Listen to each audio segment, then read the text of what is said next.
एक बार कलकत्ता से बूढ़े ब्राह्मण श्री बिहारी जी के दर्शन के लिए वृंदावन आए तो प्रभु से मिलने के बाद वहीं के हो गए। उन्होंने मंदिर के गोस्वामी जी से सेवा मांगी तो स्वामी जी ने कहा, बाबा इस उम्र में आप क्या सेवा कर पाओगे। बाबा ने बहुत विनती की तो स्वामी जी ने श्री बिहारी जी की चौखट पर रात की चौकीदारी की सेवा लगा दी और कहा, बाबा आपको यह ध्यान रखना है कि कोई चोर चकुटा मंदिर में प्रवेश ना कर पाए। बाबा ने बड़े भाव से सेवा स्वीकार की। कई वर्ष बीत गए सेवा करते हुए। एक बार क्या देखते हैं कि बिहारी जी आधी रात को चल दिए सेवा कुंज की ओर, तो बाबा भी चल दिए उनके पीछे पीछे। सेवा कुंज के नज़दीक पहुंचने पर बिहारी जी थक गए। उन्होंने पीछे मुड़कर देखा तो बाबा भी उनके पीछे थे।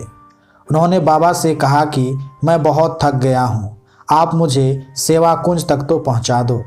बाबा श्री बांके बिहारी जी को अपने कंधों पर बैठाकर सेवा कुंज की चौखट पर ले गए। प्रभु ने बाबा से कहा, मुझे यहीं उतार दो और मेरा इंतज़ार करो। बाबा के मन में आया कि प्रभु इतनी रात में सेवा कुंज में क्या करने आए हैं। जानने की इच्छा से उन्होंने आले से झांक कर देखा तो उन्हें दिव्य प्रकाश नजर आया। उस प्रकाश में उन्होंने श्री बिहारी जी को श्री राधा जी संग रास करते हुए देखा। बाबा की हालत पागलों जैसी हो गई और गिरकर बेहोश हो गए। सुबह बिहारी जी ने बाबा को पुकारा और बाबा से कहा, बाबा मुझे मंदिर तक नहीं ले जाओगे।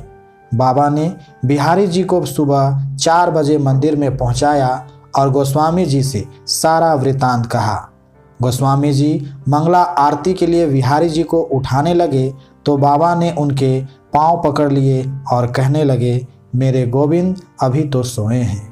कहते हैं कि उसी दिन से साल में जन्माष्टमी को छोड़कर कभी भी श्री बांके बिहारी जी की मंगला आरती नहीं हुई और उसी दिन ही श्री बिहारी जी ने उस बाबा को अपने सेवा धाम में बुला लिया। धन्यवाद।